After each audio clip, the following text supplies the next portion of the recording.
tiene energía.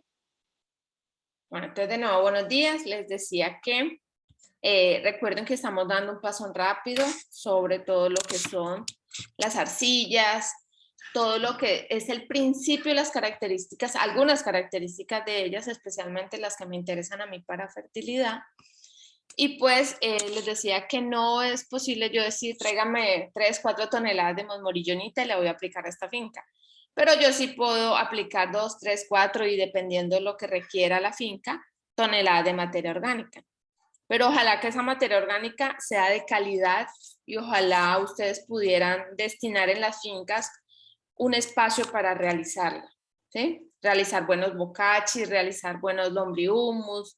El bocachi fácilmente pueden ustedes incorporarle adrede, entonces materiales o materias primas que luego redunden en cierto pH de acuerdo a las necesidades de su finca, ¿sí? ¿Por qué les digo lo del pH? Después lo van a entender cuando veamos materia orgánica, pero se los adelanto. ¿Por qué les digo lo del pH? Porque toda la materia orgánica, por su naturaleza, tiene residualidad ácida.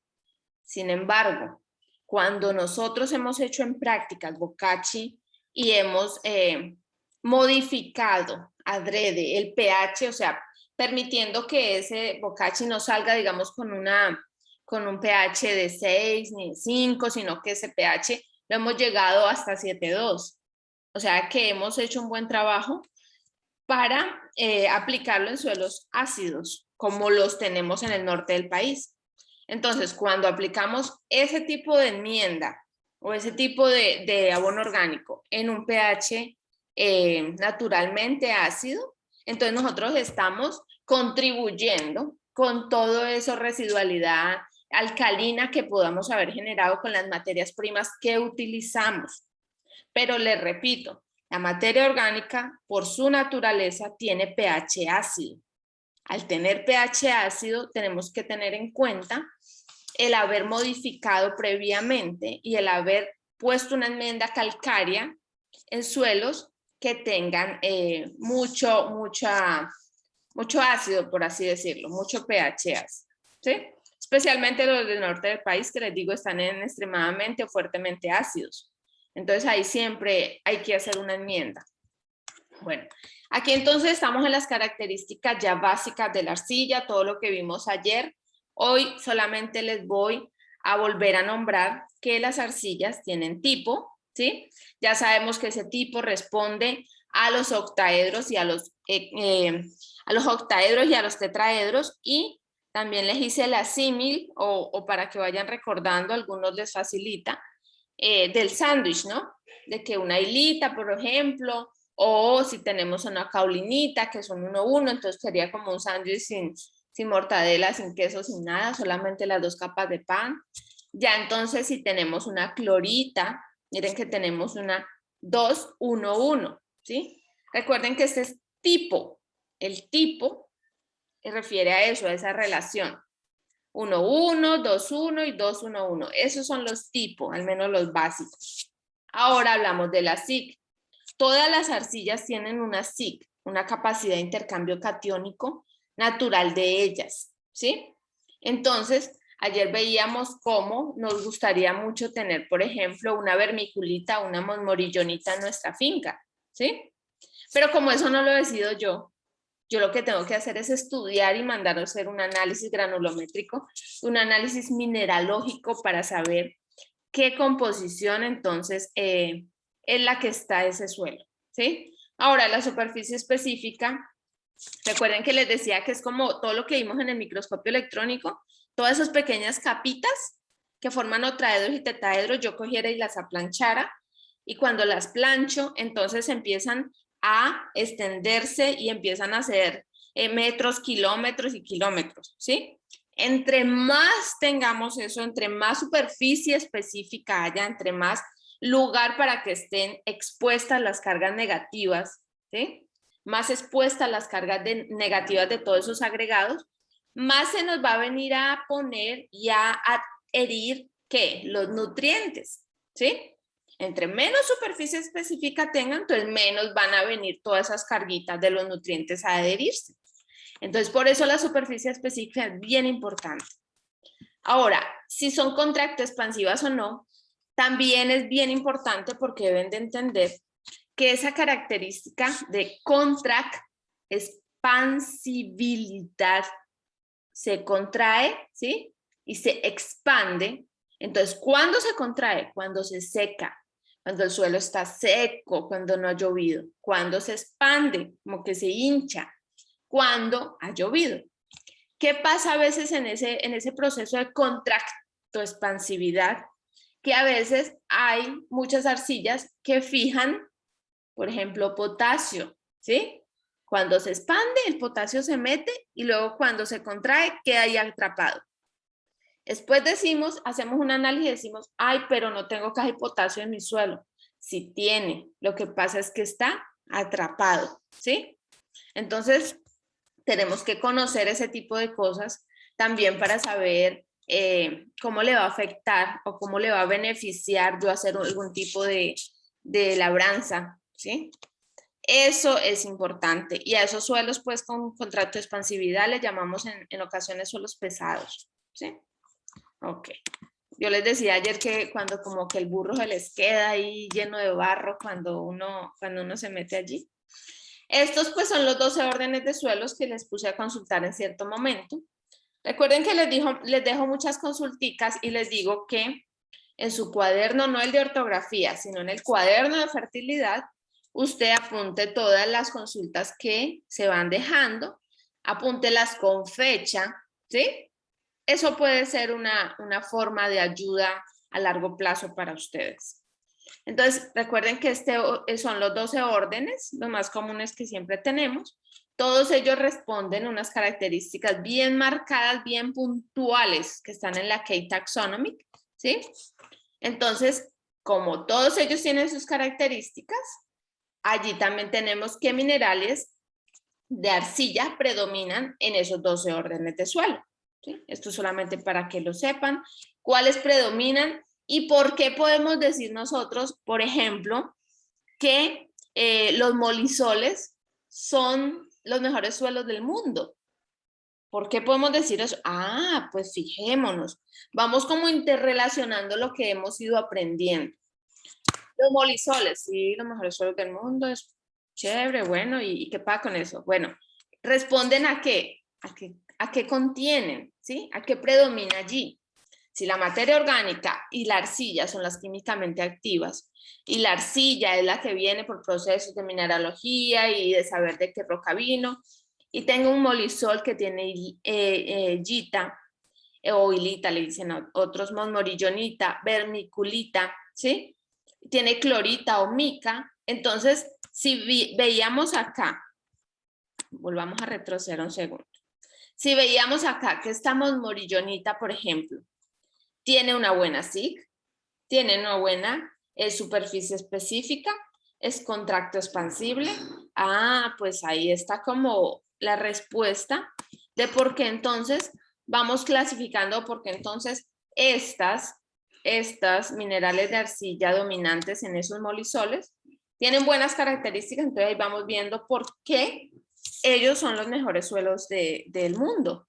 Sin embargo, pues tienen muchísimas otras cosas, como les digo, en la Key Taxonomy está puntualmente qué contienen, pero vamos relacionando el por qué son mejores o por qué no, ¿sí?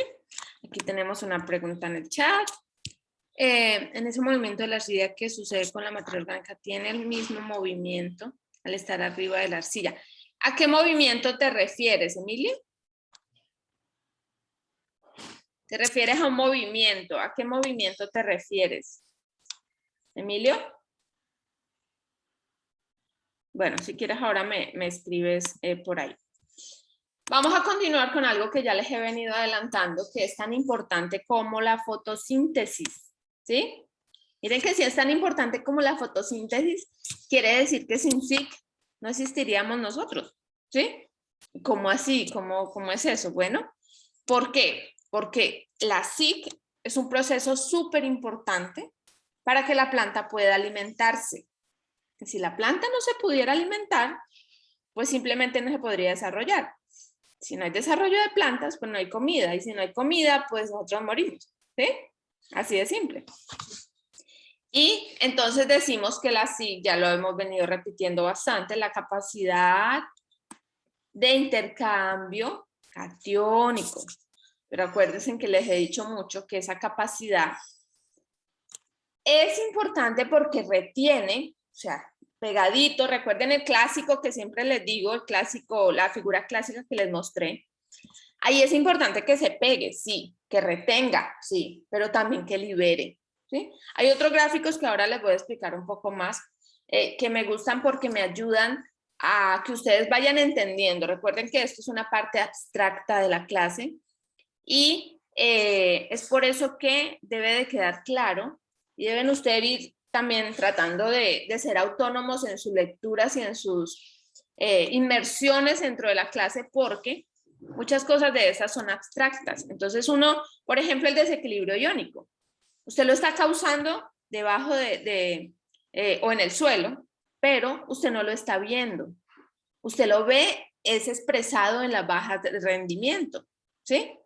Entonces, esta SIC, pues no la vamos a ver, sin embargo, los que han contribuido a la explicación de cómo es ella, sí han hecho muy buenos materiales, los cuales vamos a utilizar para que lo entiendan mejor. Bueno, si cualquier otra pregunta me dicen, Emilio no volvió a escribir a qué movimiento se refería. Bueno. Ok, entonces como es la capacidad de intercambio Disculpe, más catiónico. que no le había contestado, es que ahorita estaba un poquito ocupadito con el papá. Ah, bueno, no, tranquilo, Emilio. Yo sé que siempre estás ahí pendiente y prende la cámara y todo. Ok, entonces esta capacidad, como su nombre lo dice, intercambio catiónico. ¿Quién me dice cuáles son los cationes?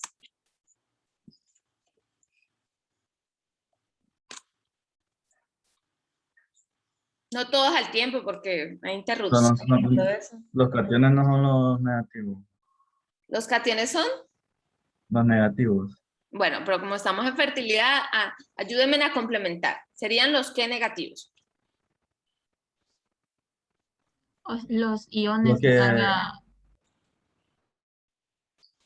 ¿Sí, Katia? los iones de carga, pero estoy confundida, yo creía que eran los positivos. Bueno, esa confusión la tenemos que disipar y rápido, ¿sí? Porque esa confusión tendrían que haberla resuelto en química.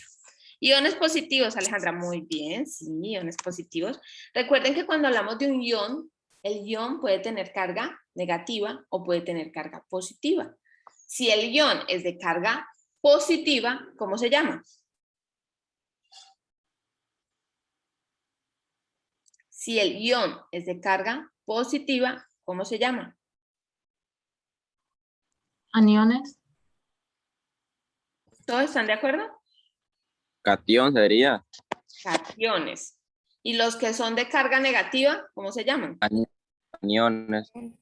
Eso, muchachos, me acordé ahorita, extraño la pizarra y el aula. Me acordé ahorita que cuando me confunden en esta parte, yo voy a la pizarra y les explico el ion y les hago de flechitas, aquí positivo, acá negativo. Extraño estar en el aula. Aniones, muy bien, Alejandra. Ok. Entonces, eso ya debe quedar claro, ¿sí? Eso debe quedar claro. Recuerden cuando estábamos en el gráfico clásico que les muestro, la materia orgánica, el suelo, la arcilla, tienen carga negativa, ¿sí? Y viene si se le pegan los iones positivos, ¿sí? Entonces ahí es que hablamos de intercambio catiónico, ¿listo? Bueno, aquí como ya les he dicho hasta el cansancio, que es la capacidad que tiene solo para retener, yo no quiero solamente que me retenga, yo quiero también que me libere, ¿sí? Esos iones positivos. ¿Y que me los libere a dónde? A la solución suelo. Para que luego venga la planta y por intersección radicular, entonces intersecte esos iones y los vaya absorbiendo por gradientes de concentración, ¿sí? Bueno, a merced del contenido de arcilla y materia orgánica, claro que sí, porque recuerden que la materia orgánica y la arcilla son las químicamente activas. Entonces, por eso se pone a merced de ellos. Es una medida de la cantidad de cargas negativas, escuchen, es una medida. O sea, cuando hacemos SIC, la cual se determina, en el laboratorio no medimos, muchachos.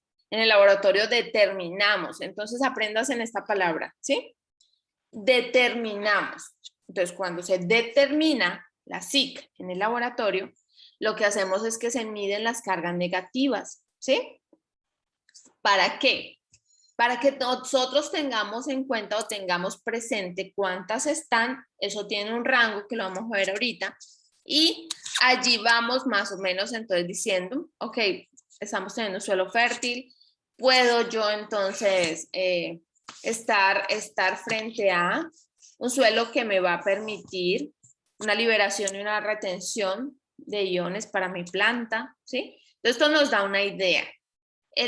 ¿Por qué les digo idea? Porque en suelos la verdad es que todo es complejo y las interacciones entre todas las características físicas, químicas y biológicas hay que tenerlas en cuenta. ¿Por qué? Porque yo no puedo hablar solamente aquí, hablamos de química por ir aprendiendo paulatinamente cosas y no entonces aprenderlas como en una revoltura y en un desorden. Aquí las aprendemos entonces despacito. Aquí, por ejemplo, entonces hablamos de pH, de materia orgánica, de SIC, de conductividad eléctrica, pero luego todo eso lo tienen que ir uniendo en su cerebro. Y esa a veces es el reto en la clase. Tienen que ir uniendo todo lo que van aprendiendo para luego enfrentarse a un análisis de suelo, ¿sí? Porque cuando se enfrentan al análisis de suelo y ven SIC, usted no puede devolverse así, uy, ¿qué era la SIC? No, yo ya aprendí en el primer capítulo que era la SIC. Ahora yo tengo es que saber realmente ese número que me indica a mí y con qué lo relaciono. Ese es como lo complejo, por así llamarlo, pero si ustedes quedan tan bien en estos primeros capítulos, créanme que todo el curso se les va a facilitar. Ahora, si ustedes quedan mal en estos primeros capítulos, al final va a ser muy difícil y muy complejo, ¿sí?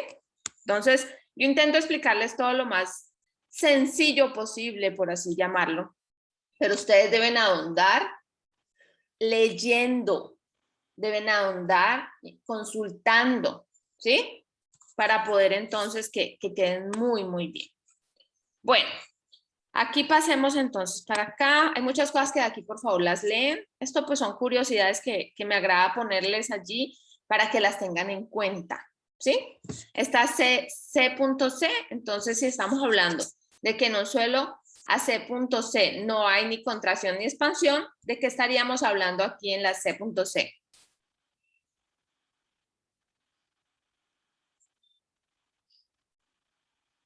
Cuando el suelo trabaja rico, trabaja chineadito, trabaja súper bien. ¿Cuándo?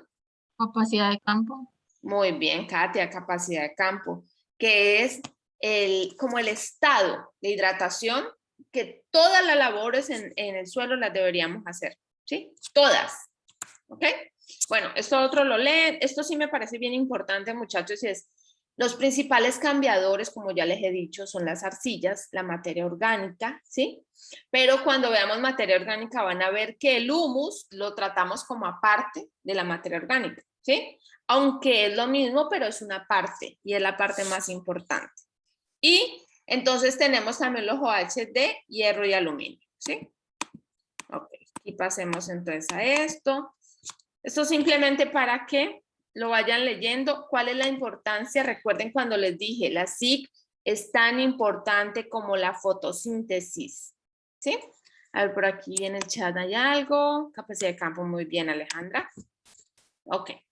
Entonces, esa importancia de la SIC, muchachos. Bueno, si lo podríamos resumir, yo diría que la SIC, entonces sin la SIC no hay nutrición de plantas. Así de simple, ¿sí? Sin la SIC no hay nutrición de plantas. Mírenlo también de otra forma la SIC como si fuera un bus. Digamos que toda la SIC es un bus, cada bus tiene entonces sus asientos. En esos asientos necesitamos que se sienten ¿quiénes?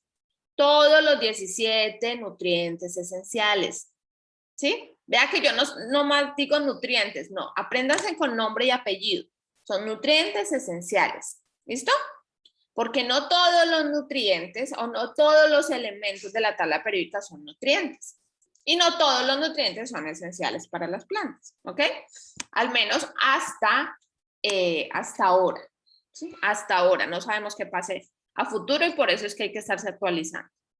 Ok, entonces, ¿qué controla ella? Bueno, controla cómo come la planta o qué le pongo a la planta para que coma. Eso controla. Importantísimo. Imagínense que la SIC, que ese bus esté lleno solamente de hierro, de aluminio y de manganeso. ¿Qué va a comer la planta? Pues solamente tiene hierro, aluminio y manganeso. ¿Sí? Eso en un suelo extremada o fuertemente ácido. Ahora, ¿qué tiene la planta en un suelo alcalino? Tiene un montón de carbonato de calcio, tiene un montón de calcio, ¿sí? Tiene mucho magnesio. Entonces, ahí también tenemos un problema, porque el problema de los suelos no es que a veces estén o no estén los nutrientes. El problema de los suelos es la disponibilidad de los mismos, ¿sí? Y la cantidad. Por eso es que causamos desequilibrio iónicos con esas bombas de fertilizantes que aplican y uno le dice, hágale que la cosecha sale. Sale, pero el costo medioambiental y el costo económico es altísimo, ¿sí? Y aparte, el costo de estar creando desequilibrio iónico, esperen y verán unos años, ¿sí? Tanto que muchos suelos ahora son puro sostén, sustratos. Todo les toca aplicarlo a través de fertirriego. ¿Por qué? Porque ya los suelos prácticamente no son suelos. Esos suelos ya se murieron, ahí queda un sustrato, ¿sí? Para que la planta esté ahí fuertecita, pero toda la comida hay que aplicársela. ¿Listo? Bueno, entonces controla eso, controla la disponibilidad, ¿ok? Aquí quiero que nos enfaticemos, leen lo de arriba, enfaticémonos en este gráfico. Este gráfico es otro clásico que me encanta para poderles explicar lo de la SIC. Importantísimo, ¿sí? Entonces hagan de cuenta que aquí tenemos lo que antes veíamos en el dibujo que yo le llamo clásico, en el grande café, que tiene todas las cargas negativas, ¿sí? Que puede ser materia orgánica o puede ser arcilla, simplemente suelo.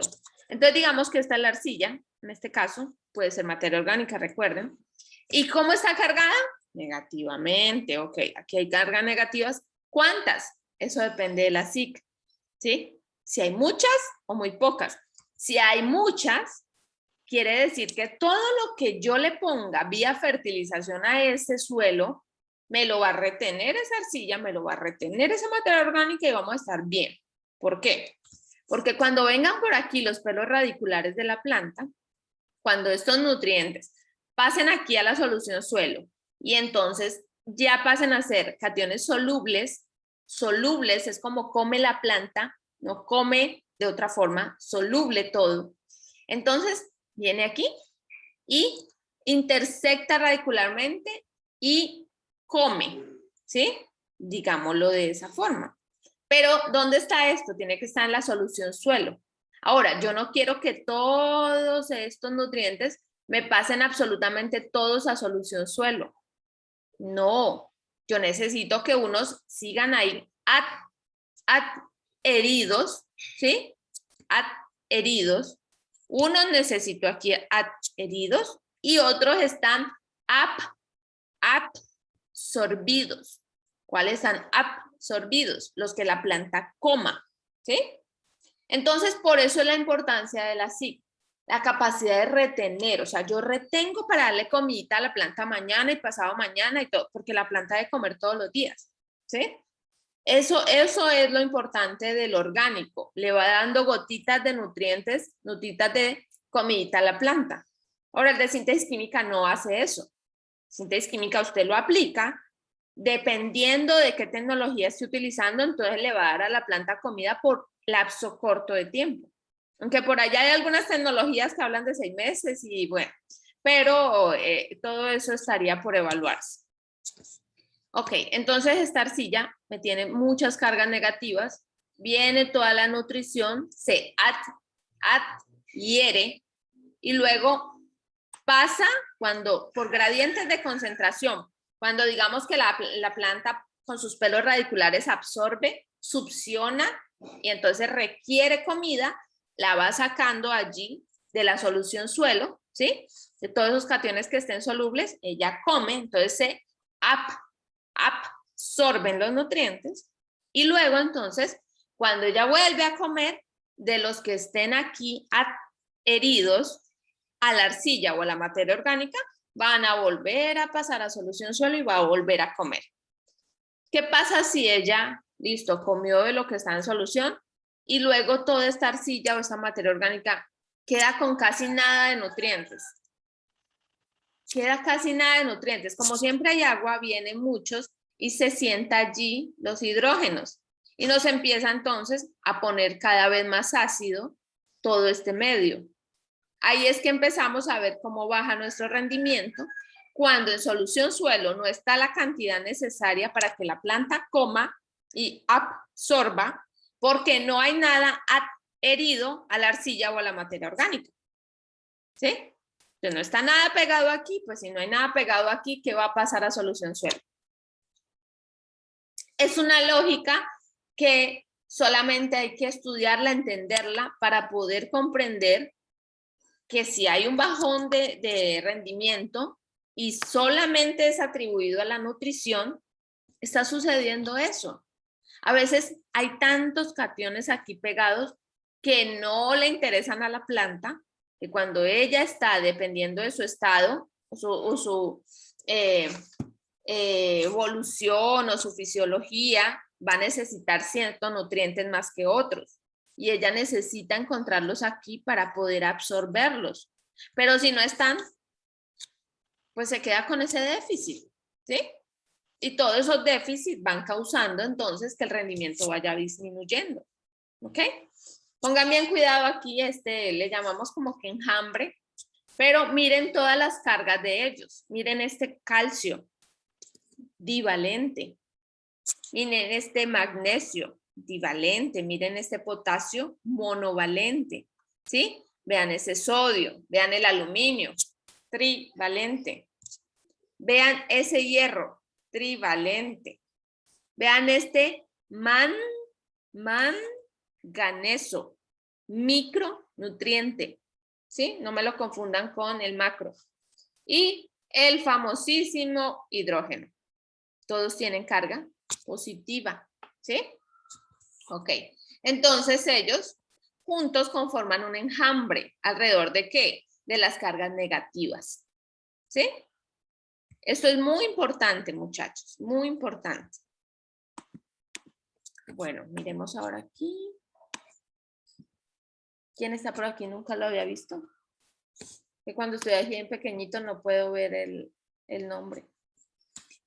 Ok, sigamos entonces aquí. ¿De qué depende la capacidad de intercambio catiónico? Bueno, simple, de las cargas negativas. ¿Ve? Quiero otro gráfico, aquí hay uno. Bueno, lo otro lo leen, por favor. Este gráfico, muchachos, es bien especial para que entiendan entonces los cationes en solución y los cationes que están absorbidos, ¿sí? Aquí, por ejemplo, están todas las cargas negativas, o sea que esto sería la materia orgánica o sería la arcilla, y están ellos en solución, ¿sí? Esto es simplemente para la explicación porque en la vida real siempre quedan algunos allí absorbidos, ¿sí? Siempre quedan otros adheridos y así. Entonces esto es para la explicación. Miren todos los que están en solución. Si ya pasaron a estar en solución, ya no están como la imagen del lado derecho. Ya no están absorbidos, ¿sí? Ya no están absorbidos. Mírenlos aquí pegaditos, ¿sí? Aquí pegaditos. Entonces, ¿qué necesitamos? Necesitamos las dos cosas. Necesitamos que retenga, como está aquí en el lado derecho, pero también necesitamos que libere. ¿Para qué? Para que la planta coja de esa solución, de esa sopa. Mírenlo como que es una sopa de un montón de nutrientes. Y la planta va a venir con sus pelitos radiculares a comer. ¿Listo? Entonces, este es para que lo entiendan un poco más. Aquí otro gráfico. Realmente los tres últimos gráficos son lo mismo, solamente que es para que ustedes se creen una estructura mental de cómo funciona la SIC. ¿Listo? Aquí volvemos, partícula de materia orgánica. ¿Por cuál podríamos sustituir esta partícula de humus? ¿Por cuál?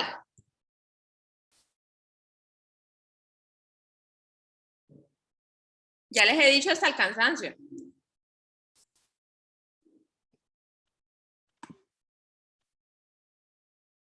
¿Ah? ¿Por cuál?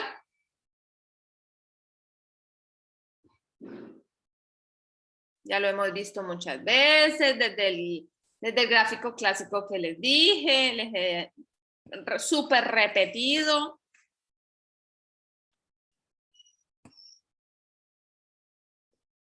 Muy bien, Alejandra. La arcilla. ¿Sí? Ya les he dicho muchas veces. Lo que está cargado negativamente, el suelo, la materia orgánica, la arcilla. ¿Sí? Entonces aquí esta partícula la podríamos cambiar por arcilla. ¿Sí? Miren esto. Tiene todas estas cargas negativas expuestas. ¿Sí? Expuestas.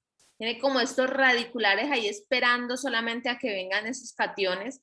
¿Para qué? Para que de acuerdo a la fuerza de atracción y de acuerdo a todas esas cargas, entonces se adhieran, ¿sí? Se peguen allí. Cuando están allí pegaditas, entonces luego vienen y algunas, de acuerdo a los gradientes de concentración y de succión y de todo lo que haga la planta, entonces vienen y pasan a solución suelo y de ahí es que la planta come. ¿Sí? Entonces, esto es lo mismo visto desde otro punto de vista. ¿Sí? Bueno, solo leen, muchachos. Recuerden que no deben de quedarse solamente con los repasos o las ayudas de la clase. Tienen que leer. ¿Sí? Tienen muchísimos herramientas, tienen libros completos que les he compartido en el campus virtual. El que no esté leyendo, muchachos, no le auguro nada bueno, ¿sí? Ya casi viene el primer parcial.